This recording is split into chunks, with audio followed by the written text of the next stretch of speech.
if I were an attendee, I'd probably be drinking beer rather than listening to me. Can everyone hear me all right? We good? Louder? Good? Excellent. Right, well, before we get started, I'm just very curious. How many of you voted in the last election?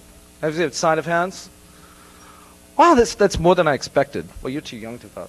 But how many of you think that voting is a colossal waste of time? Exactly. Right, okay, what I'll be talking about this afternoon, this evening, goes to the heart of the problem a lot of you have with the system as it currently works or not works. It's pretty obvious there's a huge gap between us, the citizens of this country, and our elected representatives. Most people in the US don't even bother to vote. Many of them because they, like you, think it's a colossal waste of time. Politicians are bought and paid for by private industry. And they're the ones who are shaping the laws and making money off of the laws they just paid for to be passed. Companies are making millions, billions of dollars off of the USA Patriot Act, total information awareness or total terrorist awareness, CAPS 2, and lots of other government programs that restrict or limit our constitutional rights. We the people get to have our tax dollars given to corporations that lobby and then profit from laws that hurt us and benefit their bottom line. So if corporations are the ones who run our country and not us, what can we do? We may not be able to change or influence government policy through voting or writing our congressmen. They're already bought and paid for by business. The only meaningful vote we have left is the one that we cast with our wallet. The best hope for political change comes every time we decide whether to buy something or not buy something. We vote with our wallets and our purses. We can indirectly change government policy by punishing companies who profit at the expense of our constitutional rights and freedoms. So in other words, we can't change government policy, but we can affect change by changing companies. We can use the glorious powers of capitalism to punish those who make money by selling out the Bill of Rights, and we can hopefully make America suck just a little less. And collaborators must be made to pay a price. The punishing of collaborators is a very old concept, and after World War II in France, women had their heads shaved for sleeping with the enemy. In our own country not too long ago, being tarred and feathered was the price you'd pay for selling out our revolution. And frankly, as it's now illegal to tar and feather an otherwise deserving CEO or corporate management team, we're left with basically two major weapons at our disposal. One of them, public humiliation, and the other is simply denying them custom. Now, I used both of these weapons pretty effectively this year in a successful attempt to at least temporarily stop CAPS 2. Now, if any of you read the newspaper today, and I'm sure you're all avid newspaper readers, you probably saw the headline in the local paper about changes to CAPS 2. It just happened yesterday, and today I was on a road trip, and I'll address some of the changes that have been made towards the end of my presentation. But if you don't know what CAPS 2, let me give you a brief overview. It stands for Computer Assisted Passenger Profiling System. And as originally planned, they were going to be running credit checks, banking record checks, and criminal background checks to determine whether you had the right to get on an airplane or not, and determine whether you were a terrorist or a fine Ashcroft American. They were even going to color code you. They wanted red for evil, godless terrorists, yellow for people in need for just an extra cavity check, and green for people who, did the right thing and voted Republican. Now, as originally planned, we didn't know how they were determining this, what they were doing with the information, and how the whole program was going to roll out. We didn't know whether having bad credit was going to make you a terrorist, whether having an unpaid parking ticket was going to color code you red. But the goal, as originally stated by TSA through Homeland Security, was to have the CAPS 2 system deployed in all U.S. airports by March of 2004. Lockheed Martin was awarded the contract to build it, and Delta Airlines volunteered to test it. Now, as you can imagine, the idea of being asked for zip papers every time I wanted to travel in my own country did not amuse me at all. I'm not a lawyer, but I think I know a violation of the Constitution when I see one. When you see your own country taking the nonstop on Flight 1984, you basically have two choices. You can either go out shopping for another country, or you can stick around and fight. So I ranted and raved to pretty much anyone I had in speed dial for a few hours, and I decided to do something about it. And that, of course, was to start a boycott against Delta. There are several reasons why I looked at Delta Airlines as the primary target. First of all, you can't sell your shares in the Transportation Security Administration. Fighting City Hall or the government is difficult, if not impossible. Lockheed Martin, the people that were building out the system, didn't have any consumer goods that I was aware of that I could go out and purchase down at Walmart. And Delta was on its own testing this program. And nowadays, now more than ever, the executive branch is very, very, very sensitive indeed to the needs and desires of corporations and corporate pressure. So the idea was by applying market pressure to Delta being the best way to stop CAPS 2. A Delta boycott punished them for collaborating as a tester because it was the only airline to do so. By making the test fail, the idea was that we could kill off the entire program. I first read about CAPS 2 in an AP Wire story that came out on the 28th of February of this year, and by Monday morning, due to the help of Mr. Paul Holman here, who's kind enough to flip my PowerPoint presentation, Boycott Delta was on the air. The website was up and running, and I thought it was only fair that I contact Delta's stock analysts to inform them what was going on. And by the end of day one, the first media story was out and Delta stock was down.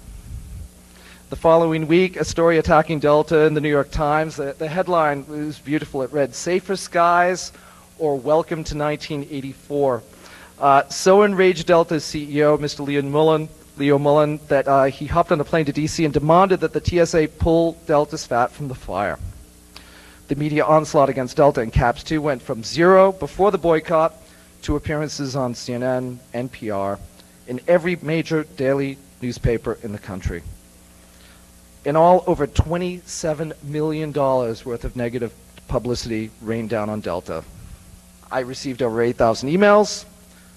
The emails ran pretty much 80% thinking that I was wonderful and 20% suggesting that I relocate to Baghdad. But bottom line is that as other airline stocks went up, Delta's went down. Now, the most important role played by the Boycott Delta movement as the unreasonable group in the whole CAPS 2 debate was that it made it possible for more reasonable groups to be heard. As I was busy playing Malcolm X, Martin Luther King, in the guise of the EFF, CDT, ACLU, EPIC, and other groups, started looking better than ever. They started to get their phone calls answered. TSA even set up a weekend conference to brief these groups on CAPS 2. And needless to say, they walked away more skeptical than ever. Congress started investigating CAPS 2. And the Department of Homeland Security finally got around to appointing a chief privacy officer. And this, of course, being in no small measure to the pressure brought to bear through the boycott. Now, I ended the boycott after 102 days because I received a series of phone calls from pretty senior people at the Department of Homeland Security. They told me that the testing had been stopped pending a full privacy review. They told me exactly what Delta had provided. They had provided them with the details of all Delta flights going back several years, as well as the records of all of Delta's frequent flyers. Now, because of the uproar in the press caused by the boycott, Homeland Security told me that they'd never used the information because they were simply too scared to do so, and they weren't sure whether the records were destroyed or given back to Delta. I think that's a prime FOIA request for the likes of the EFF or EPIC to find out what happened to these records. Now, needless to say, Homeland Security's street cred was around zero in my book. So I asked for all of this, as one would do with anyone you didn't trust. I asked for it in writing, and believe it or not, they did just that. And so I declared victory and went home. Now, CAPS 2 might not be dead, but Congress has withheld all funding for 2004. And CAPS 2, as things look right now, has a plastic bag over its head and is suffocating. Now, this is not the first time that I've been involved in punishing a collaborator. Those of you, how many people were here for DEF CON 9? Free Dimitri? This is Mr. Paul Homan again. Paul and I got Dmitry Skilyadov out of DMCA jail and did a pretty good job together with the EFF on the boycott Adobe movement. Now I want to talk a little bit about what's been happening over the past couple of days. You can imagine the joy I felt after driving from Austin, Texas to Las Vegas, Nevada in a 1987 Chevrolet Caprice Classic former police car and arriving with a number of messages and emails telling me that the Transportation Security Administration and Homeland Security had come out with a new privacy policy, that CAPS 2 was going forward in terms of testing. And a lot of people wanted to know my opinions on it. Well, first of all, I'm still doing a lot of research to find out exactly what's going on. The good news is that Nuala O'Connor-Kelly, the privacy officer at Homeland Security, has also obviously been doing her job, because Homeland Security has spelled out fairly clearly exactly what they're going to do in what we're calling CAPS 2.2. What can I say? I mean, it's one thing to spell out exactly what you're going to do, and it's nice to know, but it's almost like a burglar sending you a postcard a couple of weeks before he robs your house. You know, yeah, it's kind of nice to know, but it doesn't make it any less illegal or any less a violation of one's person. They're also, of course, looking to use CAPS 2 as a funnel to catch any manner of criminals. They're not just talking about terrorists now, they're talking about using CAPS 2.2, as stated in the privacy notice, to catch outstanding federal warrants on people with violent crimes. And I'm quite convinced that it will come down to someone saying that it's for the children, and they'll be going after parking tickets, deadbeat dads, and the like. So bottom line is that I don't think any of us should feel grateful that the government is telling us how they are going to screw us. It's nice to know, it's nice that they tell us, because for the past couple of years we get used to this almost cult-like aura of secrecy around the federal government. So for once they're finally telling us what they're going to do. That doesn't make it any better. So let's move on. I'm telling you all of this because getting things done like stopping CAPS 2 or freeing Dmitry is really nothing more than classic PR, media relations, and organizing. It's the stuff that I do for my day job, just saving democracy and all that stuff. It's just a hobby.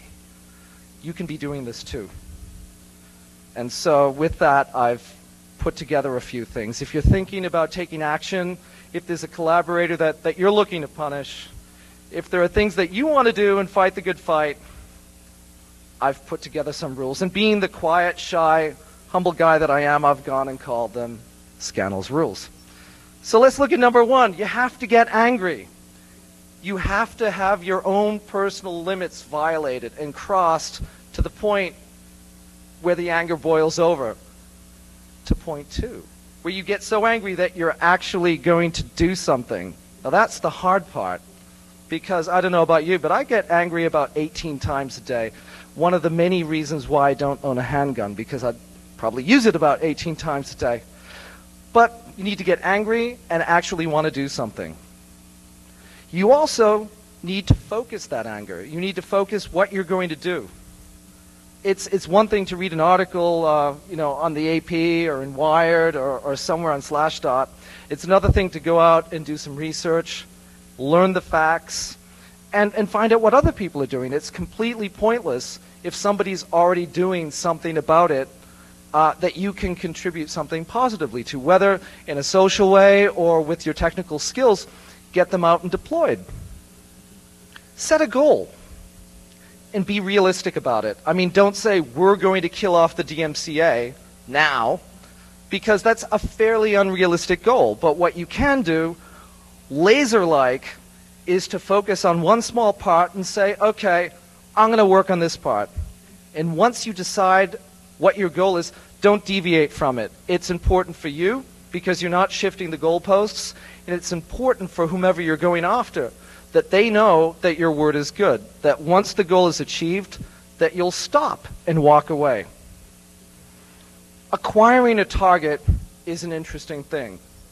You have to really look to see where the weak spot, where the soft underbelly is in whatever issue you're looking at. I mean, God bless them, the EFF and EPIC and a number of groups have been talking about CAPS2 for a couple of years.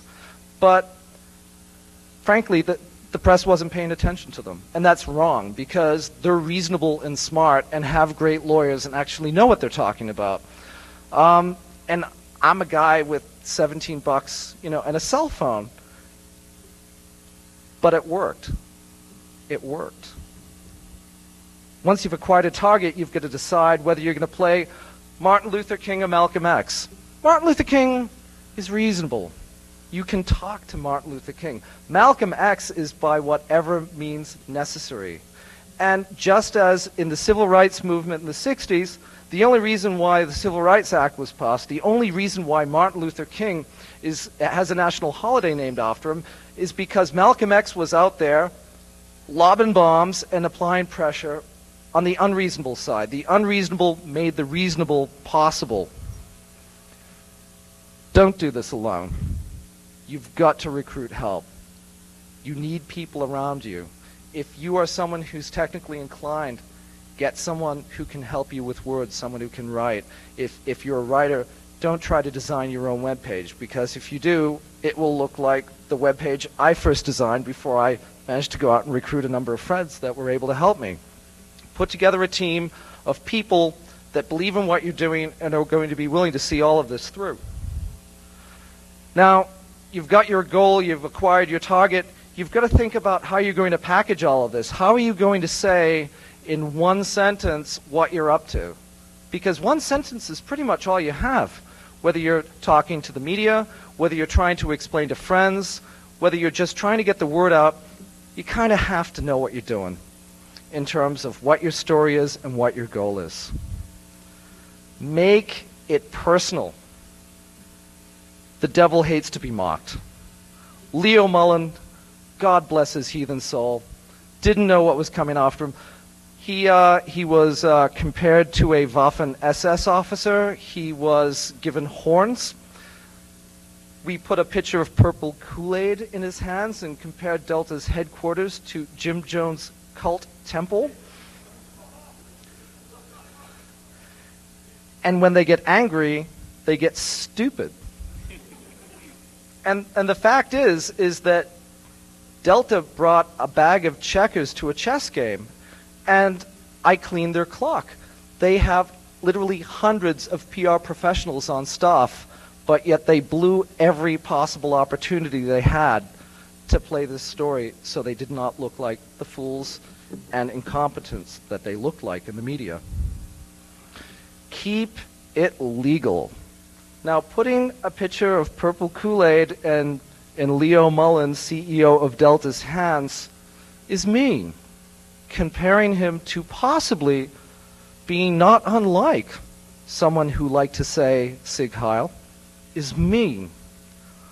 But we're protected by the First Amendment, at least up to now. Have your stuff legaled. I was very, very fortunate in having the EFF back me on this. The Electronic Frontier Foundation did an absolutely wonderful job in watching my back and making sure that I gave the bad guys absolutely no ammo to come after me legally. You've got to expect success. Plan on winning. Plan on getting noticed. Because there's nothing worse than coming up with a clever idea and a clever way to go after Dr. Evil and have your website crash on you, or your phone's not being returned because you forgot to pay your cell phone bill, or any number of things. Be prepared with sufficient bandwidth, load balancing, all those wonderful things. And have people on your team that understand what load balancing is, otherwise you're going to be in a world of trouble. Make sure also that you can be gotten a hold of at any time of day or night, because the world is not just the 3 time zones in America, it's 24 time zones around the world. And I cannot tell you how many times I was woken up by callers in Australia, by journalists in Australia on deadline, in the UK, Germany, even Russia. Pravda wrote a wonderful editorial about CAPS 2, talking about how they'd seen that bad movie before. Create your informational materials. Give other people ways of distributing your information. So having a web page with a lot of information in it is all fine and well. But create, whether it be a brochure, whether it be a handout. We created boarding passes for Boycott Delta that were mock-ups of a Delta boarding pass for Flight 666 for an American citizen that warned people about what was happening to their information. You need to create as many things as possible so people can find out what's going on. By creating these materials, you can get other people to take action. Now, for example, when we look at Boycott Adobe, swarming technologies worked really, really well. That all of a sudden, Paul and I fired up this web page, and before we knew it, because we had allowed this to happen, there were people setting up free Dimitri groups all over the country. And while the EFF was inside negotiating, there were literally thousands of geeks who hadn't seen sunlight in years outside holding up hammer and sickle logo parodies of Adobe. Make sure you talk with one voice. It's a time when you really need to have one chief and everyone coalescing around them. Pick one person within your group of people you put together and have that person be the spokesperson, because otherwise you're going to be all over the place. If there are things regarding strategy and whatnot that you need to think about, make sure that you talk about them beforehand rather than have your friends read about it in the paper the next day and say, my God, what have you just said? Allow for growth, because it will grow. Again, with the boycott of Adobe, it grew very, very fast. 3 people protesting in San Jose is nothing, but if 3 people are protesting in 20 cities around the country, well, that's a nationwide protest. By getting them where they least expect it, it works. Also, allow alliances to be formed. I had people calling me regarding the CAPS 2 issue. I had people calling me from the Association of American Travel Executives, people who were road warriors who were absolutely terrified by the implications of CAPS 2. Allow them to join you. Allow airline pilots, for example, in my situation, called me and I put their story out. Let people join your team. Don't be exclusive in that sense. Which brings us to the idea of credit. Just because you came up with the idea, just because you were the good boy or girl who came up with the idea, doesn't mean that you get all the prizes. Let other people take credit. A strong prince surrounds himself with strong princes. It makes the king even more powerful. So let other people take credit. The credit that you get will be known by the people that need to know. And most importantly, when all is said and done, when you've accomplished your goal, declare victory and go home. Take your dog for a walk. Clean your house. Go on vacation. Do what you have to do. But declare victory and walk away. Because there's nothing more annoying than an individual who gets on his horse and just doesn't know when to get off. So, that's where I'm coming from. I hope some of this has helped you, and let's open the floors to any questions you may have. I'll do my best to answer them. Please.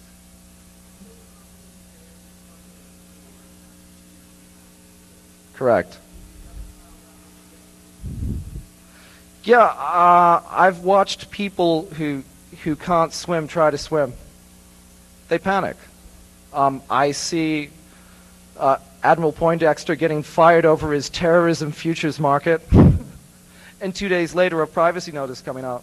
So, yeah, they're trying to salvage what they can. But the limits that Congress has put on them in order to get funding reapproved, it's a pretty high level. And by my general reckoning, and I'll need to study it a bit more, at best they've made 50% of that bar, and I don't see them getting any higher by the end of the year.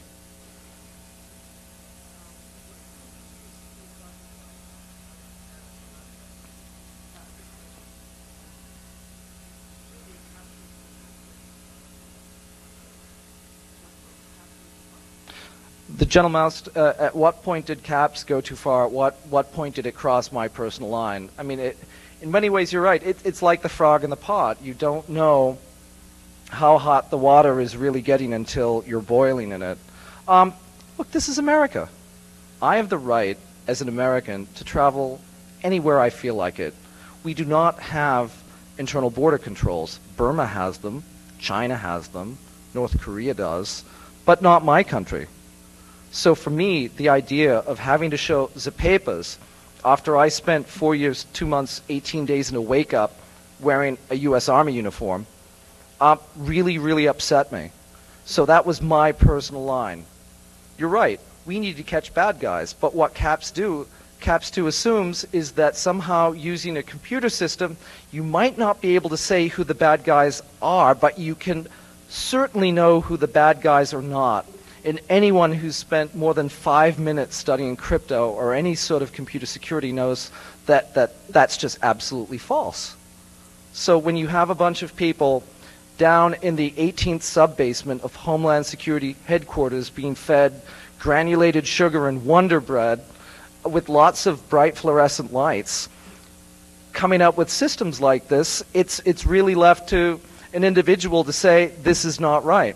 People are afraid, as perhaps you've observed, since 9/11, people are afraid to open their mouths and speak out. When I fired this whole boycott up, I was scared. I was waiting for the knock at 3 in the morning from the FBI or Homeland Security. And that fear only made me angrier, because we have the right to speak out.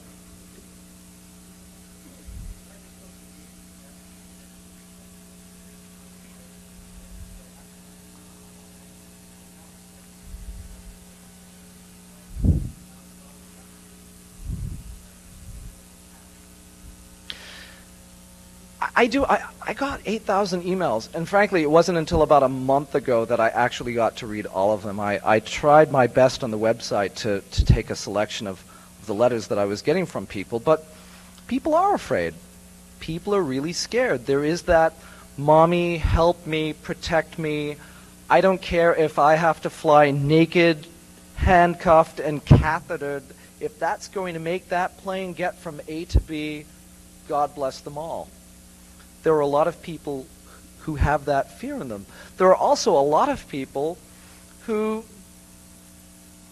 just find all of this unacceptable. There is this silent minority, or frankly, as far as I'm concerned, a silent majority of people who have kept their mouths shut because when you open it, you're against us. We have a, sure, we have, I worked as a journalist for over a decade. And when I look at the poor quality journalism that's coming out of the U.S. right now, in terms of looking at what our government is doing, the meekness of the media, and frankly, the meekness of individual citizens and their fear to speak out, it's really quite depressing. I read a wonderful book a couple of months ago called Democracy in Dark Times, and the author quite rightly points out that democracy at its finest is when an individual citizen stands up and says no more and tries to do something about it. Because the more individuals you have stepping forward and stating their opinion, it's only going to improve society.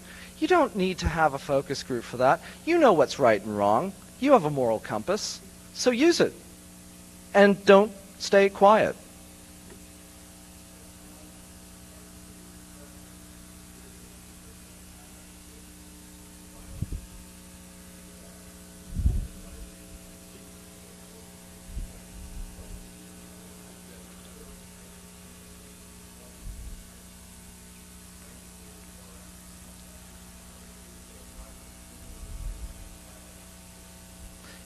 It's hard. It's hard to keep track. The Federal Register is a wonderful thing because despite the fact that the executive branch of our government right now doesn't necessarily like to follow the letter or the spirit of the law, there are still some old school people who do that. The Federal Register lists all policies being conducted or about to be conducted by cabinet level jobs. So Homeland Security has to publish something before they do something.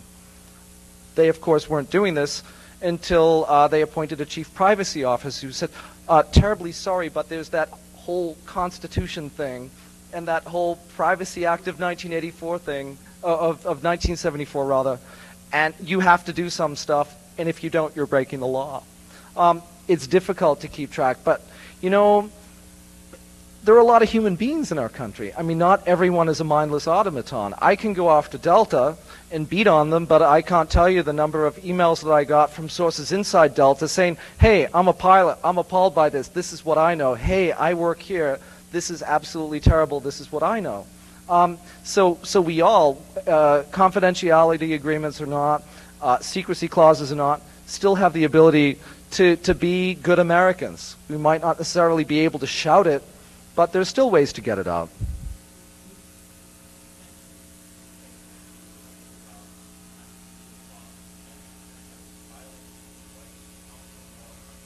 Mm-hmm. Sure.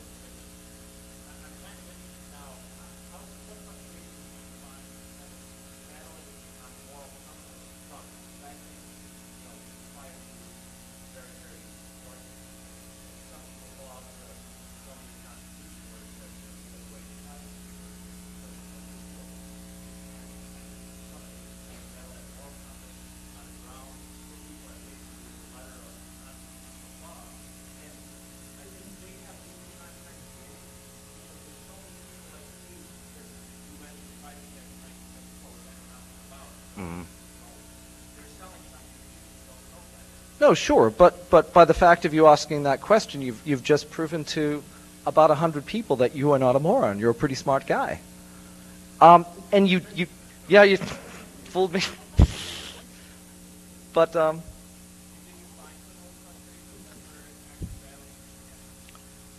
in a sense, sure. I mean, you can. I went to a Jesuit school, so I know very, very structured arguments. Sure, but the fact is that bottom line is we know what's right and wrong. We do. And we still have the right in our country to stand up and say what we think is right and what is wrong.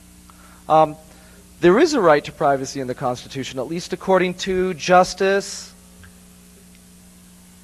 Wendy Seltzer.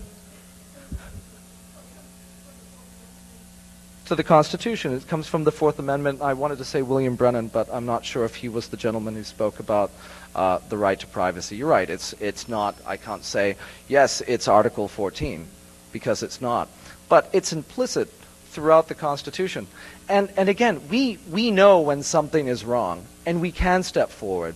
And you're right. You can either fight a legalistic argument with people, or you can say, well, you know what? I might not be able to prove it, but I'm not going to spend any money on you. And once they feel that economic pain, they're going to start changing their tune. Sir.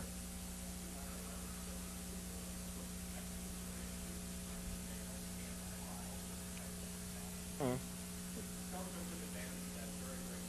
Yes.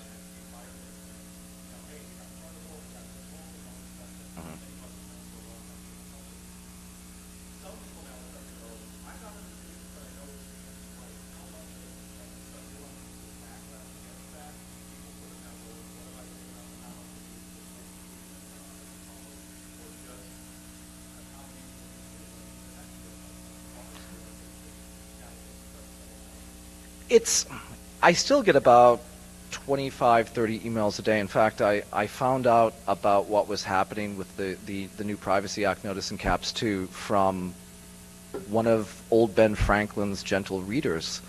I turned on my email to 400 emails saying, Ben, do something. I'm still trying to figure out what exactly to make of the latest changes to Caps 2. And I will do whatever I can possibly do to back up the reasonable people, because it's not unreasonable people that make policy. They lay a groundwork and raise a tide so that reasonable people can go in and get their jobs done. People are not amused. I mean, it is the frog in the pot, and a lot of people are realizing the water's getting pretty hot. I live in Texas, and when I hear Texans starting to complain about this stuff, then you know there's a problem. Sir.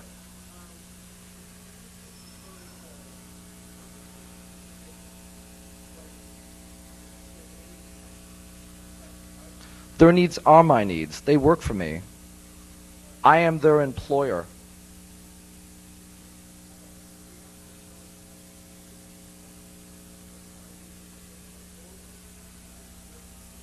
Look, nobody wants to be on a plane and have it get blown up.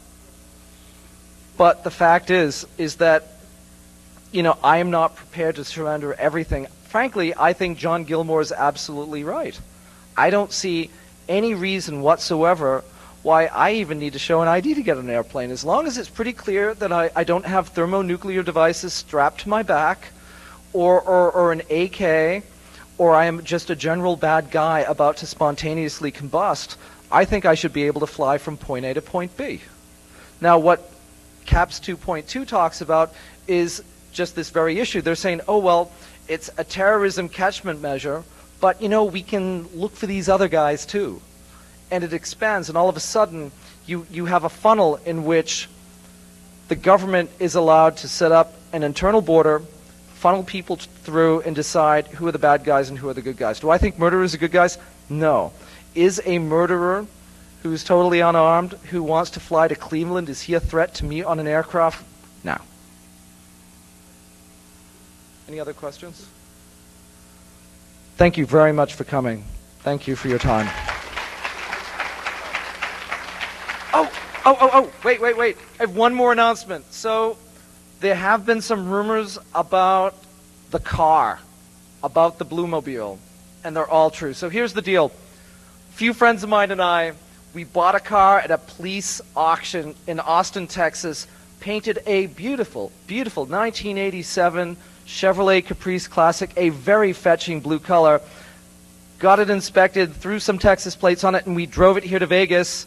And it's a one-way trip, ladies and gentlemen, because we're flying back home, and we are raffling the car off. Only 170 tickets. We just want our money back. 170 tickets. The tickets cost $10 each. This gentleman in the back, wave your hand, Thomas. If you want a ticket, and you know you want one, get these people as they leave, and if you don't get them, they'll get you. Thank you.